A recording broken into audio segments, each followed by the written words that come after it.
It has become a common notion that most parents in diaspora said we travel because we want our children to have a better life. We travel and we sacrifice because we want them to have a better life. Even though that is true, but there are some things I want to point out in today's video that will help you as a parent out there to know if actually you are sacrificing for the children or you are sacrificing for yourself, right? The first thing I want to talk about is when you are leaving the children behind and you are traveling with your spouse to probably settle down and come pick them. For me, this is not a better decision, or this is not a good decision, because those times you are leaving the children, especially if they are young, 5, 7, 10 or something, and you're leaving them behind, those times you are leaving them, do you know that something drastic could happen to them that will alter their personality, that will affect their destiny negatively, that you might not be able to redeem, right? Even when you have all the money and you have made everything, you have made all the arrangements for them to be comfortable in life. Trust me. So my advice for you is that if you must travel abroad, firstly, make sure you are going with your family. Make sure that you're going with your children. Then if you must leave them behind, there is a reason, like something you can't control, beyond your control, that is making you to leave them behind. Make sure that the person you are keeping them with has the same value system with you. It doesn't matter if the person is your mother, is your father, is your parents, your granny, your friends, whosoever, irrespective, right? Except where you don't have those values. But if you have some values you stand for, and that is how you want your children to be raised, then ensure that the person you are living them with has the same value system, and the person is ready and has the capacity to enforce those values. Is one thing for someone to have value system, then it's another thing for the person to have the capacity to enforce it where need be. If this is not taken care of, you might come back to meet different people from the people you left behind. They must have picked some vices, some will start lying, some will even be molested sexually. You never can tell. Can you redeem these things with money? Is there any amount of money you make abroad that will help you to redeem the destiny of a child that is, or a child that is sexually molested, abused, or a child that's just name it, a lot of social vices? Many of them you can't correct, so don't even go there. So I don't advocate for it. So when you are saying, oh, we're just going to travel abroad, by all means, to pick them, fine, don't. But if you must, ensure that the person you are leaving them behind has the value system you have, and the person can enforce it.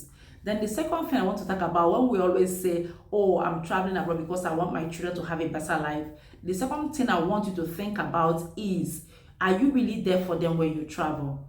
Because I've seen many parents abroad, when they travel, they are running shifts, multiple shifts, shift upon shifts. Some are running shifts to the point that they don't even have time to go to church. Yes, and these kids are watching. So is it all about just making money, taking them to shopping malls and buying them stuff? Is that what you call a better life? Is it not a life where they are emotionally, socially, and physically, even mentally okay, stable, right? So think about it. Are you really there? Are you really sacrificing for them, or is it for yourself? Because if it's for them, instead of you to run multiple shifts and make a lot of money, you could deny yourself, or you could let go of some of these shifts, make less of this money, but then you are there for them.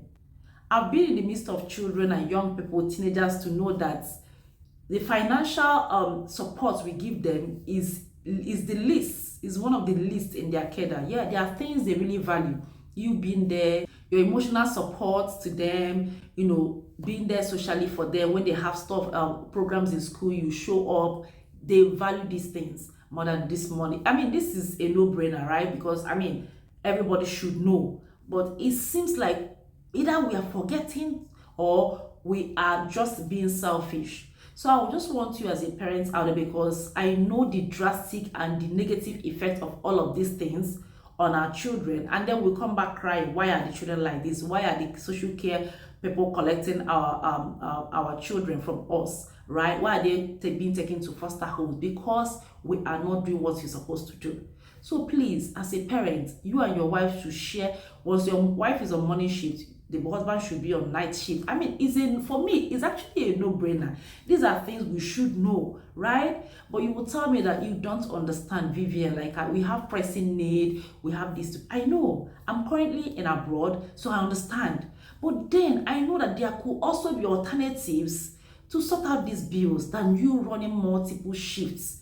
So even if you have to run down multiple shifts, let it be that, oh, for a while, for a very short while, we're just going to do this to solve this issue. But some parents, that is their perpetual state. Trust me, from year to year, they are just living their lives like that, just to make more money. One of the reasons is that we want to buy a home, we want to buy a house, and all pay for mortgage. Guys, these things are less important when it compared to our children's destiny.